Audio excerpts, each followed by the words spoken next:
Today I was watching Loki, episode 1, or season 1, episode 3. Sorry about that. And I saw a scene that really reminded me of the Crystal Crypt by P.K.D. So I'm going to narrate that for you today. I hope you like it. Stark terror ruled the Inner Flight ship on that last Mars Terra run. For the Black Cloud leaders were on the prowl, and the grim red planet was not far behind.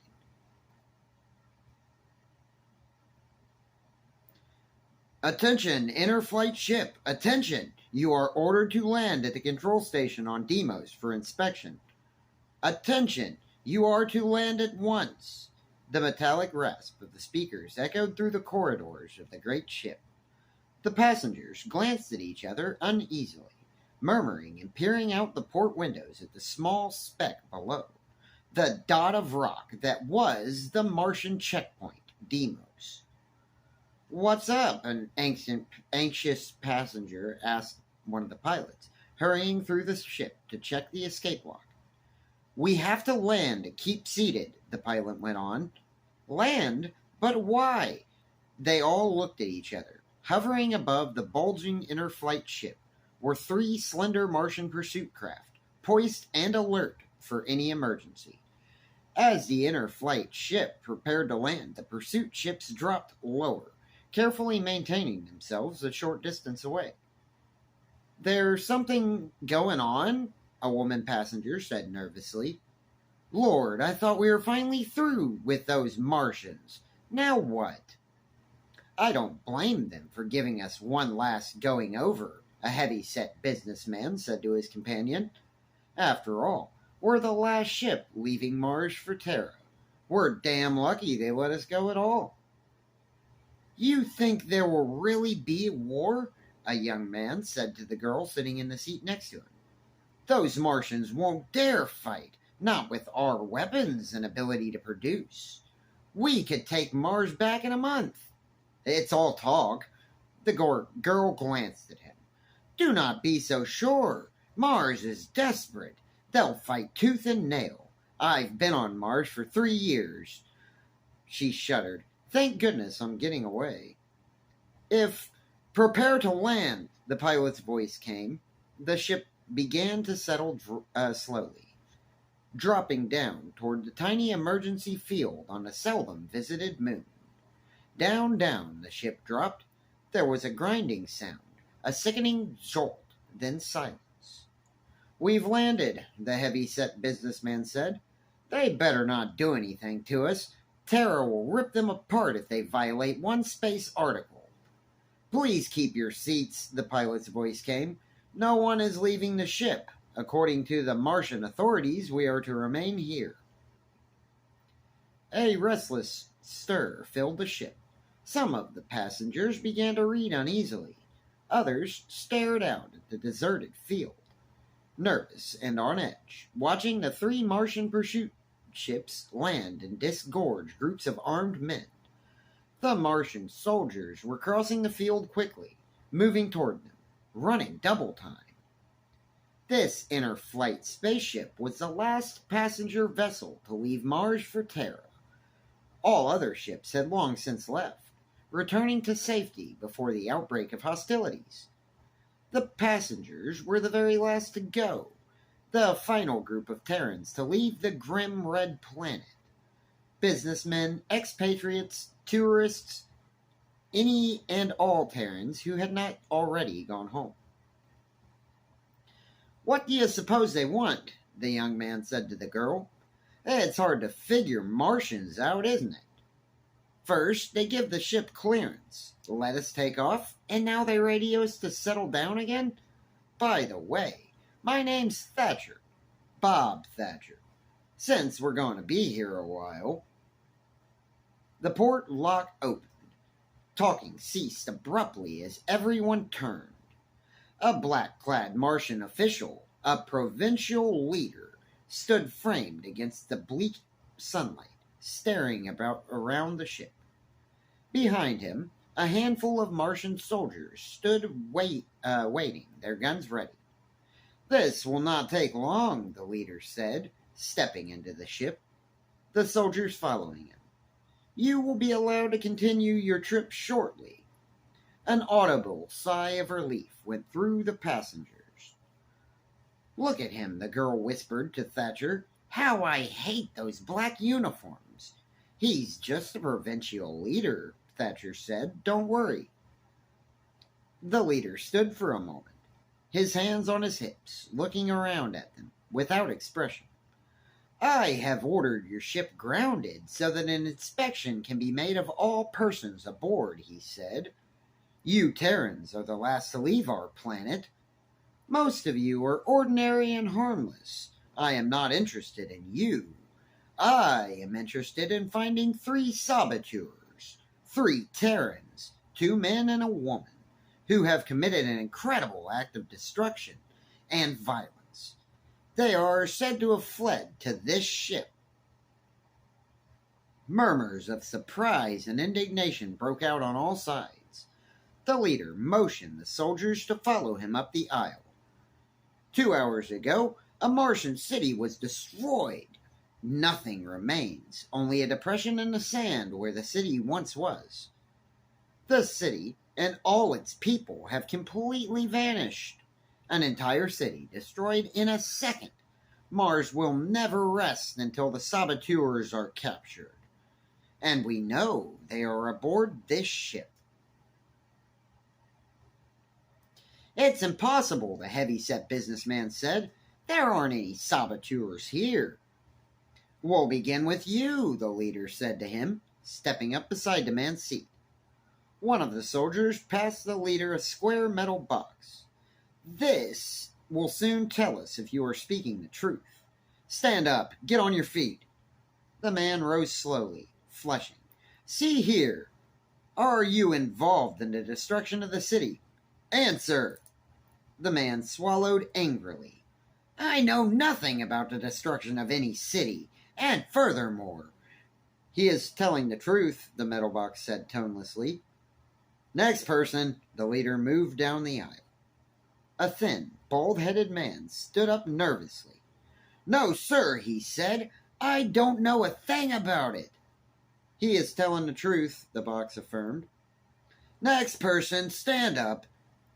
One person after another stood, answered, and sat down again in relief.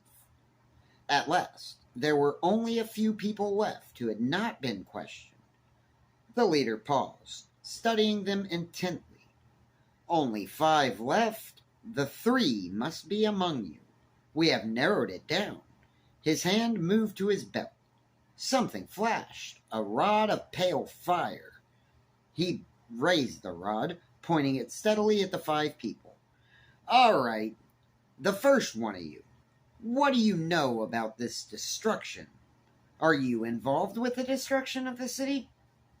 "No, not at all," the man murmured. "Yes, he's telling the truth," the box murmured. Oops. "Next?" "Nothing. I know nothing. I had nothing to do with it." "True," the box said. The ship was silent. 3 people remained. A middle-aged man and his wife, and their son, a boy of about 12. They stood in a corner, staring white-faced at the leader, at the rod in his dark fingers. "It must be you," the leader grated, moving toward them. The Martian soldiers raised their guns. "It must be you. You there, the boy. What do you know about the destruction of our city? Answer me." The boy shook his head. Nothing," he whispered. The box was silent for a moment. "He is telling the truth," it said reluctantly. "Next?" "Nothing," the woman muttered. "Nothing." "The truth." "Next?" "I had nothing to do with blowing up your city," the man said. "You're wasting your time." "It is true," the box said. For a long time, the leader stood, toying with his rod. At last, he pushed it back in his belt and signaled the soldiers toward the exit lock. "You may proceed on your trip," he said. He walked after the soldiers. At the hatch, he stopped, looking back at the passengers, his face grim. "You may go. But Mars will not allow her enemies to escape. The 3 saboteurs will be caught, I promise you. He rubbed his dark jaw thoughtfully. It is strange. I was certain they were on this ship. Again, he looked coldly around at the Terrans. Perhaps I was wrong. All right, proceed. But remember, the 3 will be caught. Even if it takes endless years, Mars will catch them and punish them, I swear it. For a long time, no one spoke. The ship lumbered through space again, its jets firing evenly, calmly moving the passengers toward their own planet, toward home. Behind them, Deimos and the red ball that was Mars dropped farther and farther away each moment, disappearing and fading into the distance. A sigh of relief passed through the passengers. What a lot of hot air that was, one grumbled. Barbarians, a woman said. A few of them stood up, moving out into the aisle, toward the lounge and the cocktail bar. Beside Thatcher, the girl got to her feet, pulling her jacket around her shoulders. Pardon me, she said, stepping past him. Going to the bar, Thatcher said. Mind if I come along? I suppose not. They followed the others into the lounge, walked together up the aisle. You know, Thatcher said, I don't even know your name yet. My name is Mara Gordon. Mara? That's a nice name. What part of Terra are you from? North America? New York? I've been in New York, Mara said. New York is very lovely. She was slender and pretty, with a cloud of dark hair tumbling down her neck against her leather jacket. They entered the lounge and stood undecided. Let's sit at a table, Mara said, looking around at the people at the bar, mostly men. Perhaps at that table over there. But someone's there already, Thatcher said. The heavy-set businessman had sat down at the table and deposited his sample case onto the floor. Do we want to sit with him? Oh, it's all right, Mara said, crossing to the table. We may sit here, she said to the man. The man looked up, half rising. It's a pleasure, he murmured. He studied Thatcher intently. However, a friend of mine will be joining me in a moment. I'm sure there's room enough for us all, Mara said. She seated herself, and Thatcher helped her with her chair. He sat down, too, glancing up suddenly at Mara and the businessman. They were looking at each other, almost as if something had passed between them. The man was middle-aged, with a florid face and tired gray eyes. His hands were mottled with the veins showing thickly. At the moment, he was tapping nervously. My name's Thatcher, Thatcher said to him, holding out his hand. Bob Thatcher. Since we're going to be together for a while, we might as well get to know each other. The man studied him. Slowly, his hand came out. Why not? My name's Erickson, Ralph Erickson. Erickson? Thatcher smiled. You look like a commercial man to me. He nodded toward the sample case on the floor. Am I right? The man named Erickson started to answer, but at the moment there was a stir. A thin man of about 30 had come up to the table, his eyes bright, staring down at them warmly. Well, we're on our way now, he said to Erickson. Hello, Mara. He pulled out a chair and sat down quickly, folding his hands on the table before him. He noticed Thatcher and drew back a little. Pardon me, he murmured. Bob Thatcher is my name, Thatcher said. I hope I'm not intruding here. He glanced around at the 3 of them. Mara alert, watching him intently. Heavy-set Erickson, his face blank, and this person. Say, do you 3 know each other? He asked suddenly. There was silence. The robot attendant slid over soundlessly, poised to take their orders. Erickson roused himself. Let's see, he murmured. What will we have, Mara? Whiskey and water. You, Jan? The bright, slim man smiled. The same. Thatcher? Gin and tonic. Whiskey and water for me also, Erickson said. The robot attendant went off. It returned at once with the drinks, setting them on a table. Each took his own. Well, Erickson said, holding his glass up, to our mutual success. All drank. Thatcher and the three of them. Heavy, said Erickson. Mara, her eyes nervous and alert. Jan, who had just come. Again, a look passed between Mara and Erickson. A look so swift that he would not have caught it had he not been looking directly at her. What line do you represent, Mr. Erickson? Thatcher said. Erickson glanced at him, then down at the sample case on the floor. He grunted. Well, as you can see, I'm a salesman. Thatcher smiled. I knew it. You can get so you can spot a salesman right away by his sample case. The salesman always has to carry something to show. What business are you in, sir? Erickson paused. He licked his thick lips, his eyes black and lidded like a toad's. At last, he rubbed his mouth with his hand and reached down, lifting up the sample case. He set it on a table in front of him. Well, he said, perhaps we might even show Mr. Thatcher.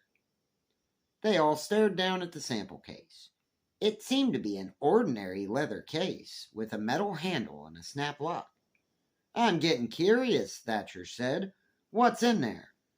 You're all so tense. Diamonds? Stolen jewels?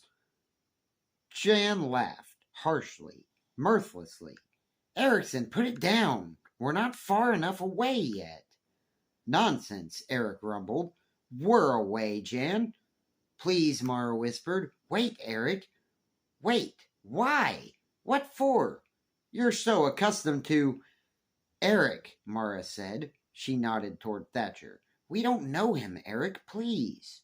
He's a Terran, isn't he? Erickson said. All Terrans are together in these times. He fumbled suddenly at the catch lock on the case. Yes, Mr. Thatcher, I'm a salesman. We're all salesmen, the three of us. Then you do know each other. Yes, Erickson nodded. His two companions sat rigidly, staring down. Yes, we do. Here, I'll show you our line. He opened a case. From it, he took a little letter knife, a pencil sharpener, a glass globe paperweight, a box of thumbtacks, a stapler, some clips, a plastic ashtray, and some things Thatcher could not identify. He placed the objects in a row in front of him on the tabletop. Then he closed the sample case. I gather you're into office supplies, Thatcher said. He touched the letter knife with his finger. Nice quality steel. Looks like Swedish steel to me.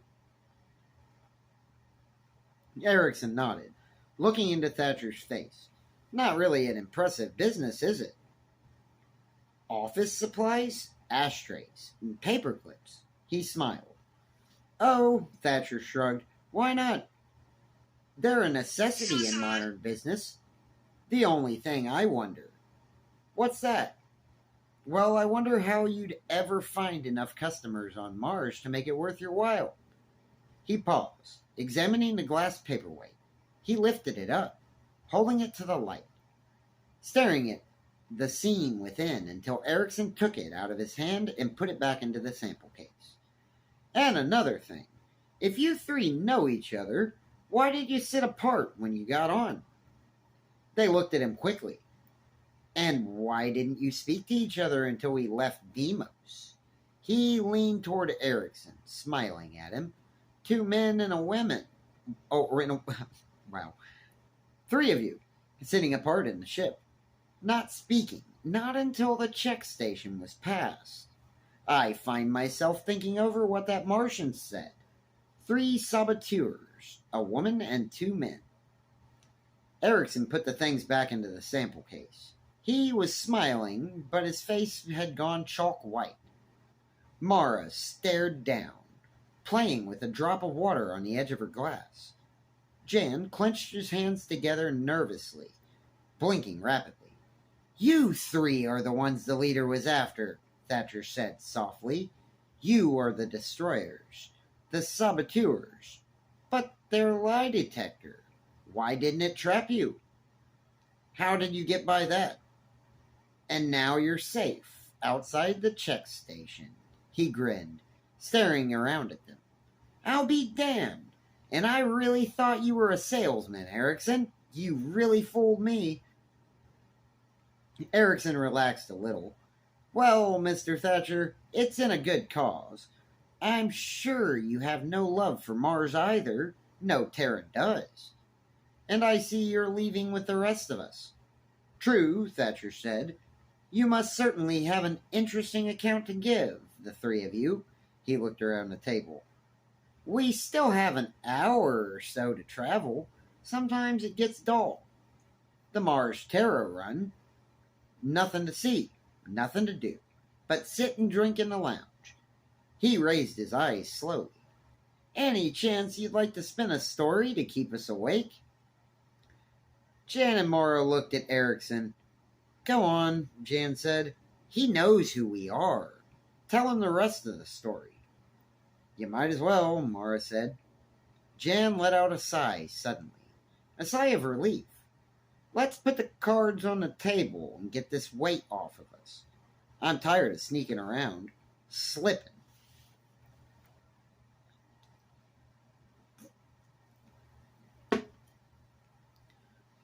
You really are slipping, telling somebody about your crime before you even escaped. Good job. Sure, Erickson said expansively. Why not? He settled back in his chair, unbuttoning his vest. Certainly, Mr. Thatcher. I'll be glad to spin you a story, and I'm sure it'll be interesting enough to keep you awake. They ran through the groves of dead trees, leaping across the sun-baked Martian soil, running silently together. They went up a little rise across a narrow ridge. Suddenly, Eric stopped, throwing himself down flat on the ground. The others did the same, pressing themselves against the soil, gasping for breath. Be silent, Eric muttered. He raised himself a little. No noise. There will be leaders nearby. From now on. We don't dare take any chances. Between the three people lying in a grove of dead trees and the city was a barren level waste of desert, over a mile of blasted sand. No trees or bushes marred the smooth, parched surface. Only an occasional wind, a dry wind, eddying and twisting, blew the sand up into the little rills.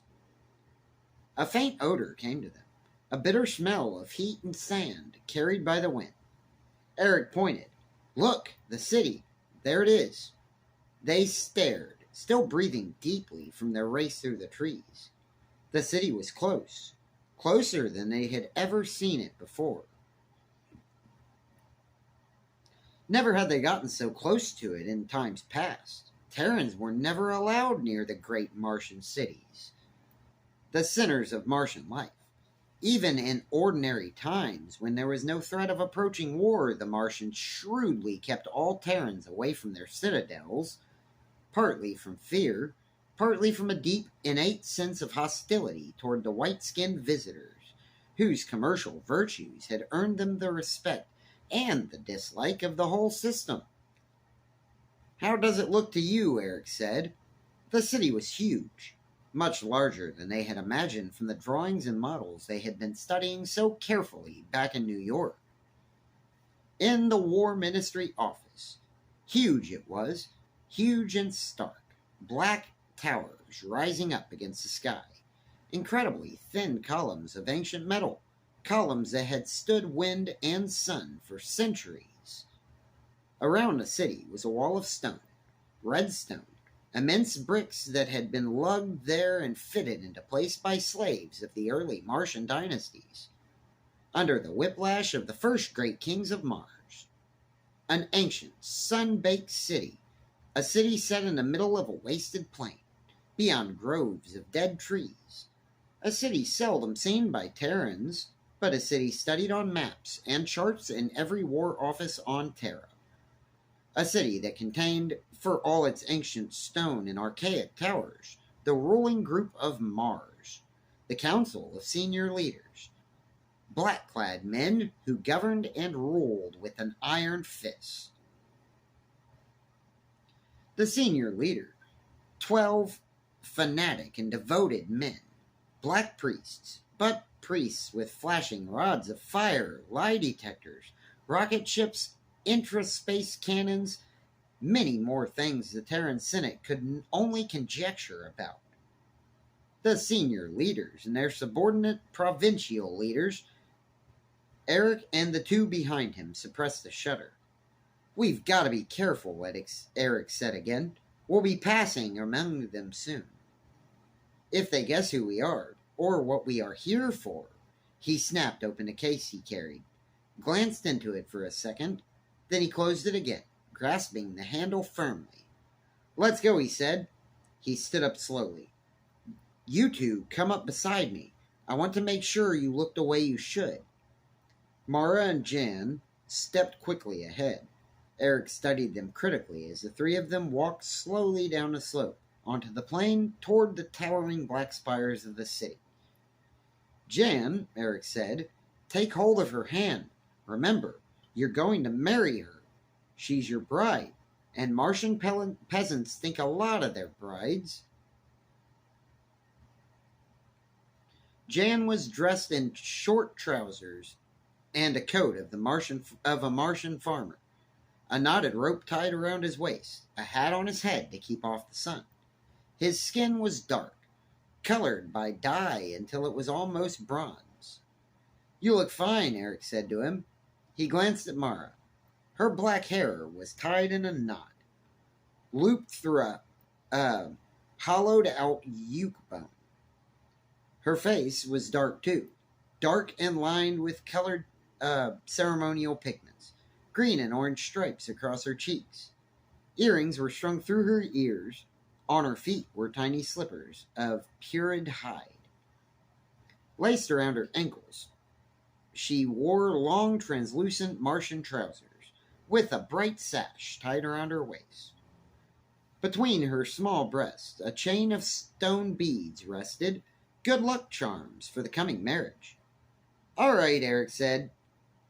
He himself wore the flowing gray robes of a Martian priest, dirty robes that were supposed to remain on him all of his life, to be buried around him when he died. "I think we'll get past the guards. There should be heavy morning traffic on the road." They walked on, the hard sand crunching under their feet. Against the horizon, they could see specks moving, other persons going toward the city, farmers and peasants and merchants, bringing their crops and goods to the market. "See? The cart!" Mara exclaimed. They were nearing a narrow road, two ruts worn into the sand. A Martian Hufo was pulling the cart, its great sides wet with perspiration, its tongue hanging out. The cart was piled high with bales of cloth, rough country cloth, hand-dipped. A bent farmer urged the Hufa on. And there, she pointed smiling, a group of merchants riding small animals were moving behind the cart. Martians in long robes, their faces hidden by the sand masks. On each animal was a pack, carefully tied on with a rope.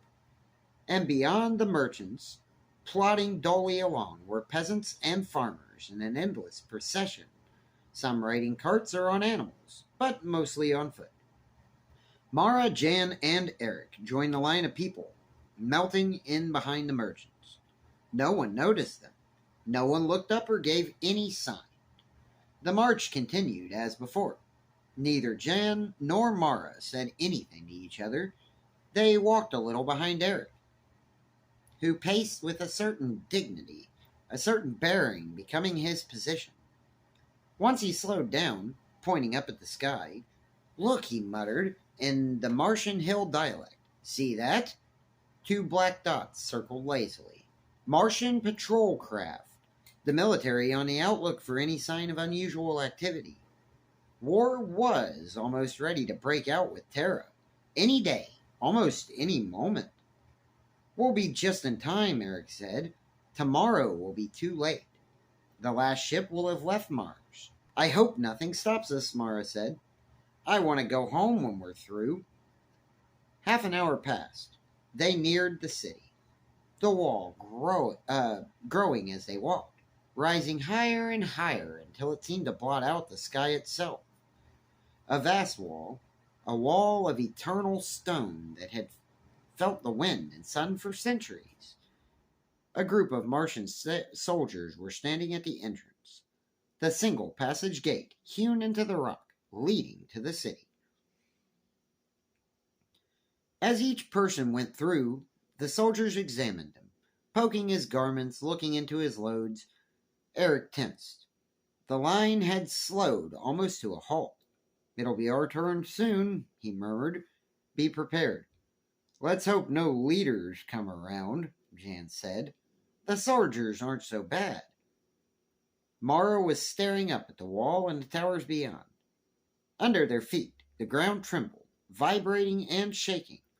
She could see tongues of flame rising from the towers, from the deep underground factories and forges of the city. The air was thick and dense with particles of soot. Mara rubbed her mouth, coughing. Here they come, Eric said softly. The merchants had examined and allowed to pass through the dark gate, the entrance through the wall into the city. They and their silent animals had already disappeared inside. The leader of the group of soldiers was beckoning impatiently to Eric, waving him on. Come on, he said. Hurry up there, old man. Eric advanced slowly, his arms wrapped around his body, looking down at the ground. Who are you and what is your business here? The soldier demanded. His hands on his hips, his gun hanging idly at his waist. Most of the soldiers were lounging lazily, leaned against the wall. Some even squatting in the shade. Flies crawled on the face of one who had fallen asleep, his gun on the ground beside him. My business? Eric murmured. I'm a village priest. Why do you want to enter the city? I must bring these people before the magistrate to marry them. He indicated Mara and Jan, standing a little behind him. That is the law the leaders have made. The soldier laughed. He circled around Eric. What do you have in that bag you carry?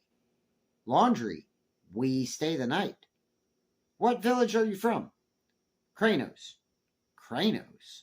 The soldier looked to a companion. You ever heard of Kranos? It's a backward pigsty. I saw it once on a hunting trip.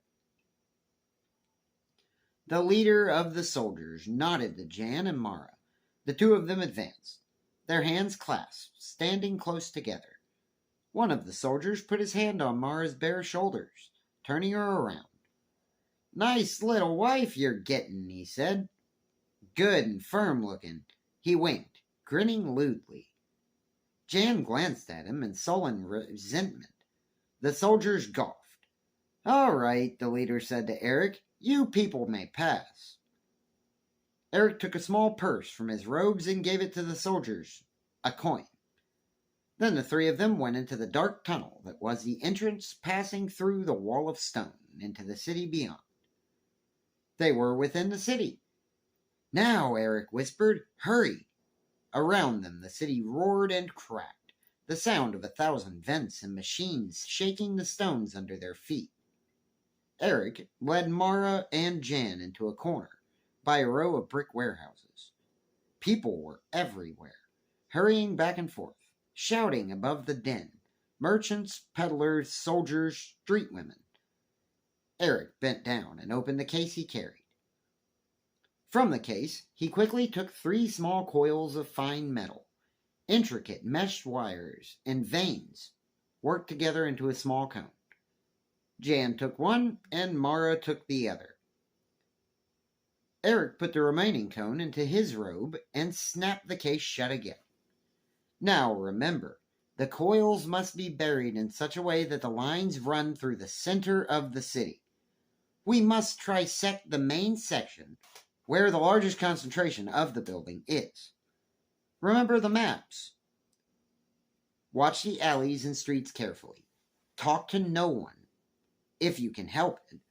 Each of you has enough Martian money to buy your way out of trouble. Watch, especially for cut purses, and for heaven's sake, don't get lost. Eric broke off. Two black-clad leaders were coming along the inside of the wall, strolling together with their hands behind their backs. They noticed the three who had stopped in the corner by the warehouse, and they stopped. "Go," Eric muttered, "and be back here by sundown." He smiled grimly. "Or never come back at all." Each went off a different way, walking quickly without looking back. The leaders watched them go. "The little bride was quite lovely," one leader said. "Those hill people have the stamp of nobility in their blood from the old times." "A very lucky young peasant to possess her," the other said. They went on. Eric looked after them, still smiling a little. Then he joined the surging mass of people that milled eternally through the streets of the city. At dusk, they met outside the gate. The sun was soon to set, and the air that had turned thin and frigid, it cut through their clothing like knives. Mara huddled up against Jan, trembling and rubbing her bare arms. "Well," Eric said, "did you both succeed?" Around them, peasants and merchants were pouring from the entrance, leaving the city to return to their farms and villages. Starting the long trip back across the plain toward the hills beyond. None of them noticed the shivering girl and the young man and the old priest standing by the wall. "Mine's in place," Jan said, "on the other side of the city, on the extreme edge, buried by a well." "Mine's in the industrial section," Mara whispered, her teeth chattering. "Jan, give me something to cover me. I'm freezing." "Good," Eric said. "Then the three coils should trisect dead center, if the models were correct."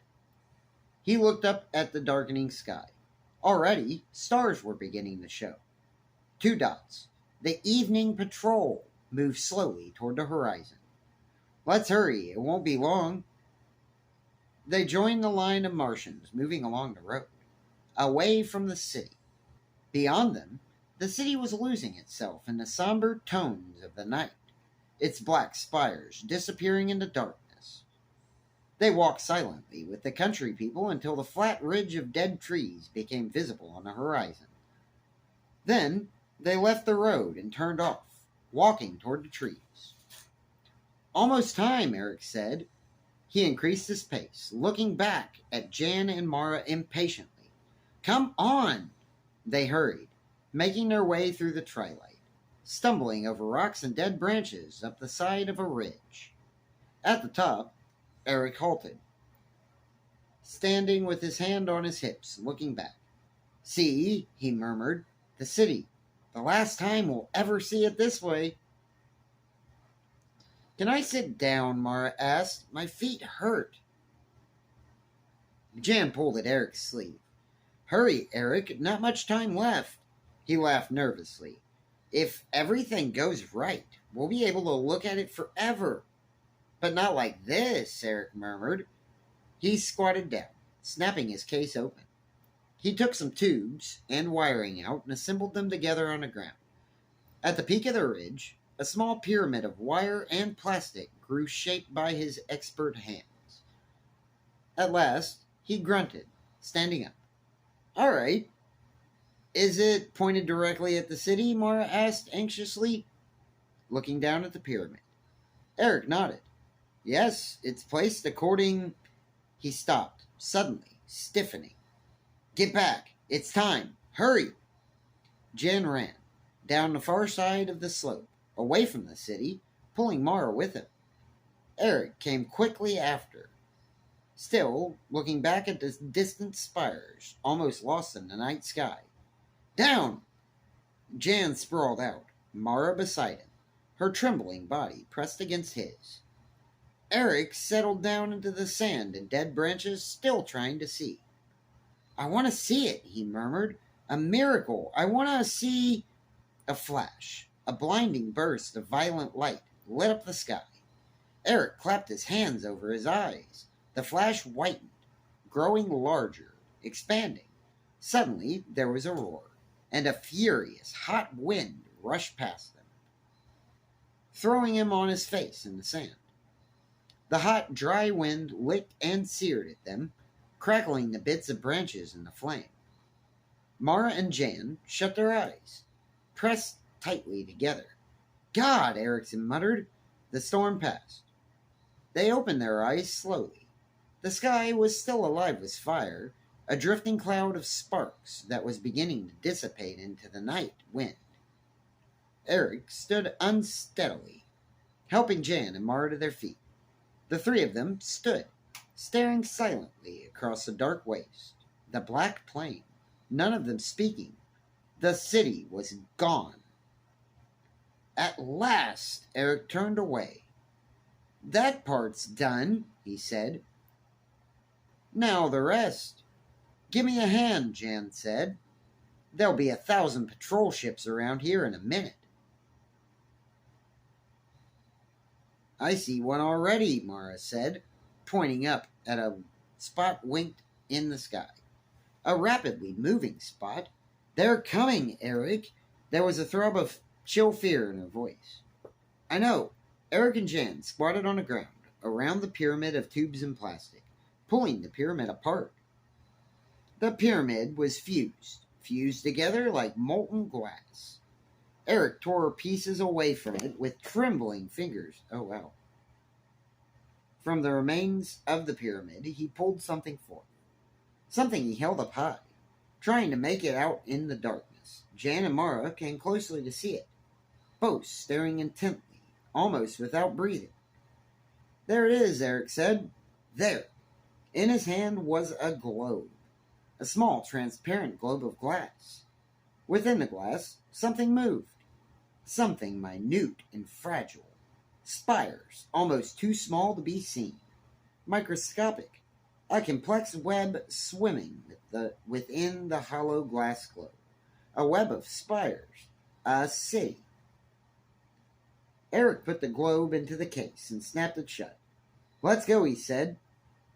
They began to lope back through the trees, back the way they had come before.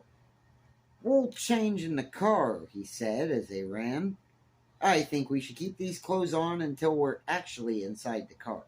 We still might have an encounter or something. I'll be glad to get in my own clothes again, Jan said.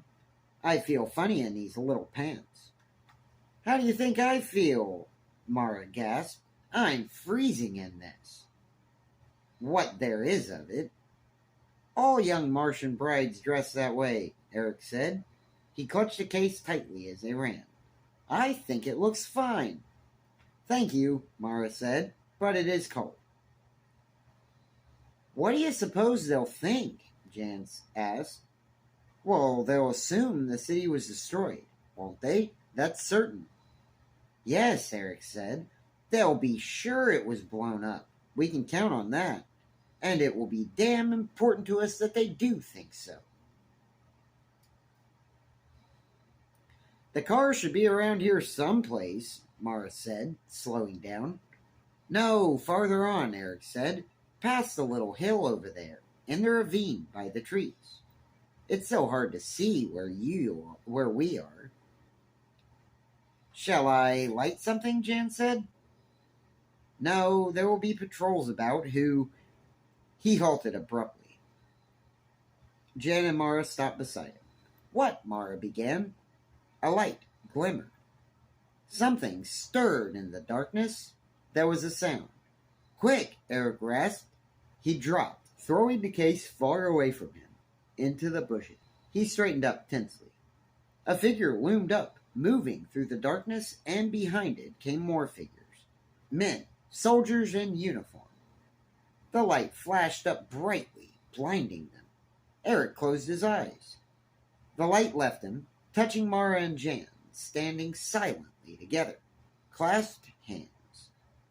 Then it flickered down to the ground and around in a circle. A leader stepped forward, a tall figure in black, with his soldiers close behind him, their guns ready. "You three," the leader said. "Who are you? Don't move. Stand where you are." He came up to Eric, peering at him intently, his hard Martian face without expression. He went all around Eric, examining his robes, his sleeves. "Please," Eric began in a quivering voice, but the leader cut him off. "I'll do the talking. Who are you three? What are you doing here? Speak up." We are going back to our village," Eric muttered, staring down, his hands folded. "We were in the city, and now we're going home." One of the soldiers spoke into a mouthpiece. He clicked it off and put it away. "Come with me," the leader said. "We're taking you in. Hurry along." "In? Back to the city?" One of the soldiers laughed. "The city is gone," he said. "All that's left of it can be put into the palm of your hand." "But what happened?" Morris said. "No one knows. Come on, hurry it up." There was a sound. A soldier came quickly out of the darkness. A senior leader. He said, "Coming this way." He disappeared again. A senior leader, the soldiers stood waiting, standing at respectful attention. A moment later, the senior leader stepped into the light, a black-clad old man, his ancient face thin and hard like a bird's, eyes bright and alert. He looked from Eric to Jan. "Who are you three?" he demanded. "Villagers going back home." "No, they're not. They don't stand like villagers. Villagers, slump diet, poor food. These people are not villagers. I myself came from the hills, and I know it." He stepped close to Eric, looking keenly into his face. "Who are you? Look at his chin. He never shaved with a sharpened stone. Something is wrong here." In his hands, a rod of pale fire flashed. "The city is gone, and with it at least a half of the leader council. It is very strange." A flash, then heat, and a wind. "But it was not fission. I am puzzled." All at once, the city had vanished. Nothing is left but a depression in the sand. "We'll take them in," the other leader said. "Soldiers, surround them. Make certain that—" "Run!" Eric cried. He struck out, knocking the rod from the senior leader's hands. They were all running, soldiers shouting, flashing their lights, stumbling against each other in the darkness. Eric dropped to his knees, groping frantically in the bushes. His fingers closed over the handle of the case, and he leapt up. In Terran, he shouted to Mara and Jan, "Hurry up! To the car!" He set off, down the slope, stumbling through the darkness. He could hear soldiers behind him, soldiers running and falling. A body collided against him, and he struck out. Someplace behind him there was a hiss, and a section of the slope went up in flames. "The leader rod!" "Eric!" Mara cried from the darkness. He ran toward her. Suddenly he slipped, falling on a stone. Confusion and firing, the sound of excited voices. "Eric, is that you?" Jan caught hold of him, helping him up. "The car, it's over here. Where's Mara?" "I'm here," Mara's voice came. "Over here by the car." A light flashed. A tree went up in a puff of fire, and Eric felt the singe of the heat against his face. He and Jan made their way toward the girl. Mara's hand caught his in the darkness. "Now the car," Eric said, "if they haven't got to it already."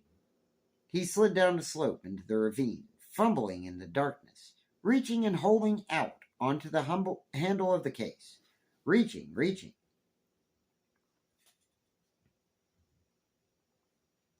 He touched something cold and smooth. Metal. A metal car door. Relief flooded through him. I've found it! Jan, get inside! Mara, come on! He pushed Jan past him into the car. Mara slipped in after Jan, her small, agile body crowding in behind him. Stop! A voice shouted from above. There's no use hiding in that ravine. We'll get you. Come up and... The sound of voices was drowned out by the roar of the car's motor. A moment later, they shot into the darkness, the car rising into the air. Treetops broke and cracked under them as Eric turned the car from side to side, avoiding the groping shafts of pale light from below. The last furious thrusts from the two leaders and their soldiers. Then they were away above the trees, high in the air, gaining speed each moment, leaving the knot of Martians far behind. Toward Marsport, Jan said to Eric. Right? Eric nodded.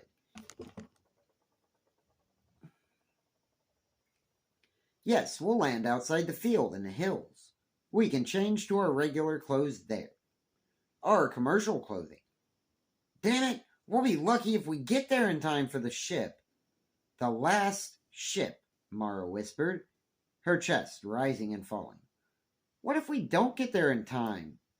Eric looked down at the leather case in his lap. We'll have to get there, he murmured. We must. For a long time there was silence. Thatcher stared at Erickson. The older man was leaning back in his chair, sipping a little of his drink. Mara and Jan were silent. So you didn't destroy the city, Thatcher said. You didn't destroy it at all. You shrink it down and put it in a glass globe, in a paperweight. And now you're salesman again, with a sample case and office supplies. Erickson smiled. He opened the briefcase, and reaching into it, he brought out the glass globe paperweight. He held it up, looking into it. Yes, we stole the city from the Martians. But how we got by the lie detector. It was true that we knew nothing about a destroyed city. But why, Thatcher said. Why steal a city? Why not merely bomb it? Ransom, Mara said fervently, gazing into the globe, her dark eyes bright. Their biggest city, half of their council, in Eric's hand. Mars will have to do what Terra asks, Erickson said. Now Terra will be able to make her commercial demands felt. Maybe there won't even be a war. Perhaps Terra will get her way without fighting. Still smiling, he put the globe back into the briefcase and locked it. Quite a story, Thatcher said. What an amazing process. Reduction of size. A whole city reduced to microscopic dimensions. Amazing. No wonder why you were able to escape. With such daring as that, no one could hope to stop you. He looked down at the briefcase on the floor. Underneath them, the jets murmured and vibrated evenly as the ship moved through space toward distant Terra. We still have quite a way to go, Jan said. And you've heard our story, Thatcher. Why not tell us yours? What sort of line are you in? What is your business? Yes, Mara said. What do you do? Oh, what do I do? Thatcher said. Well, if you like, I'll show you. He reached into his coat and brought out something that flashed and glinted, something slender, a rod of pale fire. The three stared at it. Sickened shock settled over them. Slowly, Thatcher held the rod loosely. calmly pointing it at Erickson. "We knew you three were on this ship," he said. "There was no doubt of that, but we did not know what had become of our city. My theory was that the city had not been destroyed at all, that something else had happened to it. Council instruments measured a sudden loss of mass in that area, a decrease equal to the mass of the city. Somehow the city had been spirited away, not destroyed. But I could not convince the other council leaders of it. I had to follow you alone." Thatcher turned a little, nodding to the men standing at the bar. The men rose at once, coming toward the table. "A very interesting process you have. Mars will benefit a great deal from it. Perhaps it will even turn the tide in our favor. When we return to Marsport, I wish to begin work on it at once. And now, if you will please, pass me the briefcase." All right, that's the end of the story, and I really hope you enjoyed it. It was originally published January 1954. Yeah. Anyway, I'll see you in the next video. Sorry it was so long. Bye.